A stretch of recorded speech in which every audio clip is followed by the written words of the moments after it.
أعوذ بالله من الشيطان الرجيم. بسم الله الرحمن الرحيم. قل إن كنتم تحبون الله فاتبعوني يحببكم الله ويغفر لكم ذنوبكم والله غفور رحيم. قل أطيعوا الله والرسول فإن تولوا فإن الله لا يحب الكافرين. إن الحمد لله نحمده ونستعينه ونستغفره ونؤمن به ونتوكل عليه. الحمد لله رب العالمين والصلاة والسلام على رسوله الأمين وعلى آله وصحبه أجمعين ومن تبعه بإحسان إلى يوم الدين. تمام تعریفیں رب العالمین کے لیے جس نے ساری کائنات کو پیدا کیا، ساری کائنات کا مدبر وہی ہے، مشکل کشا، حاجت روا، بندہ نواز وہی ہے. ساری عبادتیں اور ساری تسبیح و تحمید و تہلیل اسی کے لیے ہو جو عبادتوں کا مستحق ہے. درود و سلامتی ہو نبی اکرم صلی اللہ علیہ وسلم پر، جن کو اللہ نے اس کائنات کے لیے رحمت بنا کر بھیجا. حمد و ثنا کے بعد محترم بزرگ اور دوستو، آج بتاریخ 14 شوال 1428 مطابق 26 اکتوبر 2007 مسجد عبداللہ ابن مسعود مقام عنق میں انشاءاللہ تھوڑی دیر میں آپ لوگوں کے سامنے شیخ توصیف الرحمن راشدی جو ریاض دعویٰ سینٹر سلئی سے جو تعلق رکھتے ہیں، آپ لوگوں کے سامنے قیامت کے دن ناکامی کے اسباب پر انشاءاللہ تقریر پیش کریں گے، قرآن حدیث کی روشنی میں واضح کریں گے. ان الحمد للہ نحمده ونصلي على رسوله الكريم. اعوذ باللہ من الشیطان الرجیم. بسم اللہ الرحمن الرحیم. قل هو اللہ احد اللہ الصمد لم یلد ولم یولد ولم یکن له کفوا احد.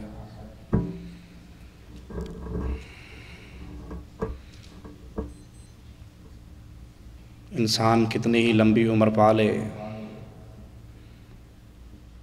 دنیا کے اندر کتنا ہی کما لے،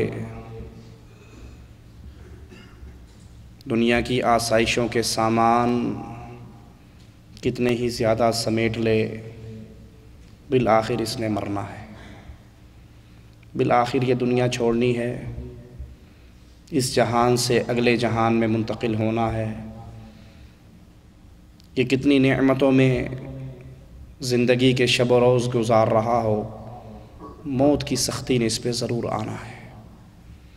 عائشہ رضی اللہ تعالی عنہا فرمایا کرتی تھی کہ میرا خیال تھا کہ موت کی تکلیف برے آدمی پر آتی ہے، لیکن جب میں نے رسول اللہ صلی اللہ علیہ وسلم پر موت کی سختیاں دیکھی، میں نے یہ جملے کہنے چھوڑ دیے. موت ایک بڑا کڑوا سچ ہے. موت ایک دروازہ ہے جس سے سب نے ہی گزرنا ہے. موت ایک پیالہ ہے، ایک جام ہے جس کو سب نے ہی پینا ہے. امیر عمر رضی اللہ عنہ وارضہ فرمایا کرتے تھے، اگر پوری دنیا کے خزانے مجھے دے دیے جائیں. امیر عمر وہ صحابی رسول ہیں جن کو اللہ عز و جل نے وہ خوشخبریاں اپنے پیارے حبیب علیہ السلام کی زبان سے سنائی جو شاید کسی اور کے نصیبے میں نہ آئی ہو. آقا فرمایا کرتے تھے، عمر جس گلی سے تو گزر جاتا ہے شیطان اپنے راستے کو بدل لیتا ہے. شیطان تیرے راستے پہ نہیں چلتا، تجھ سے سامنا نہیں کرتا. آقا فرمایا کرتے تھے، عمر تیری زبان ہلتی ہے، عرش والا تیری باتوں کو کلام الہی بنا دیتا ہے. اسی لیے رسول اللہ صلی اللہ علیہ وسلم کی ازواج میں سے کسی کا قول ہے، قرآن اترتا تو ہمارے بستر پر تھا، اترتا عمر کی رائے سے تھا. اس نے کہا تھا، یا رسول اللہ صلی اللہ علیہ وسلم شراب کو حرام کیوں نہیں کر دیتے؟ لوگ شراب پی کے مسجد میں آتے ہیں، اس کو حرام کر دو۔ آقا نے کہا عمر، حلال و حرام کرنے والا تو عرش والا ہے، اس نے حرام نہیں کیا تو میں کیسے حرام کر سکتا ہوں؟ مالک عز و جل نے شراب کی حرمت کا اعلان کر دیا۔ یہی وہ عمر تھے جنہوں نے کہا تھا آقا اپنی بیویوں کو پردہ کرایا کرو، آپ کے گھر کے اندر مہمانوں کا تانتا بندھا رہتا ہے، میری غیرت برداشت نہیں کرتی۔ کہا عمر اس پردے کی فرضیت تو عرش والے نے نہیں نازل کی، مالک نے پردے کو فرض قرار دے دیا۔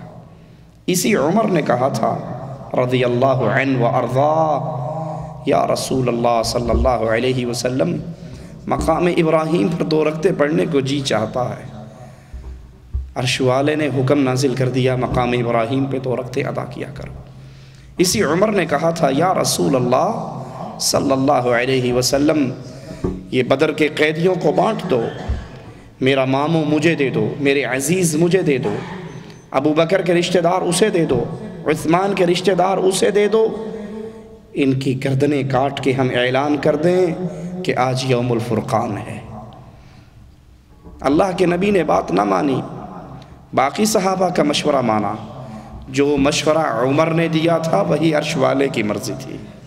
یہ عمر ابن خطاب اتنی عظمتوں والے کیا کہہ رہے ہیں کہ اگر اللہ عز و جل مجھے دنیا کے سارے خزانے دے دے اور یہ سارے خزانے خرچ کر کے اگر میں موت کی سختی اور موت کی تکلیف سے بچ سکوں تو میں سارے خزانے خرچ کر ڈالوں، دنیا کے سارے خزانے دے کر اگر میں موت کی مصیبتوں، سختیوں، پریشانیوں اور دکھوں سے بچ سکوں تو میں ساری دنیا خرچ کر ڈالوں، موت کی تکلیف سے بچ جاؤں۔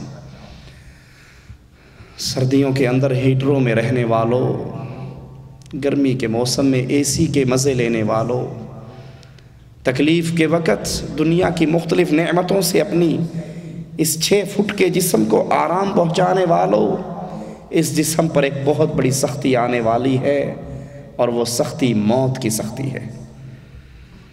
اسی لیے امام ذہبی رحمہ اللہ نے نقل کیا ہے، عمر بن عاص رضی اللہ عنہ وارضاہ کا واقعہ، ان کے بیٹے عبداللہ اپنے بابا کو دیکھتے ہیں کہ بابا ابھی ہوش میں ہے، عقل والی باتیں کر رہا ہے، موت کے قریب ہے، تو پوچھتے ہیں بابا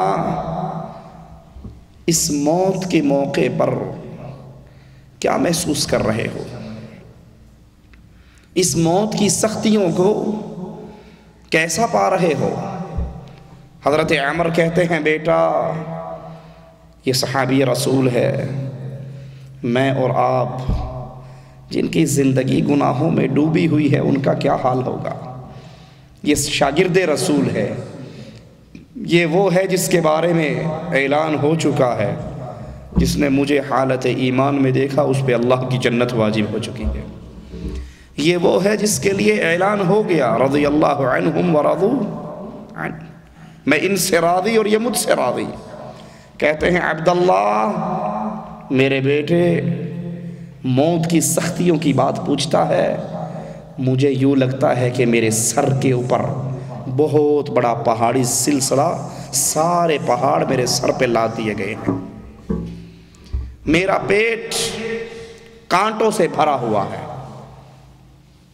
اس پیٹ میں چبھنے والے کانٹے ہیں، اور جو میں ناک سے سانس لے رہا ہوں مجھے یوں لگ رہا ہے یہ سانس سوئی کے ناکے میں سے ہو کر آ رہا ہے، سانس لینے میں اتنی تکلیف، پیٹ کے اندر اتنی تکلیف۔ اسی لیے حضرت عائشہ فرمایا کرتی تھی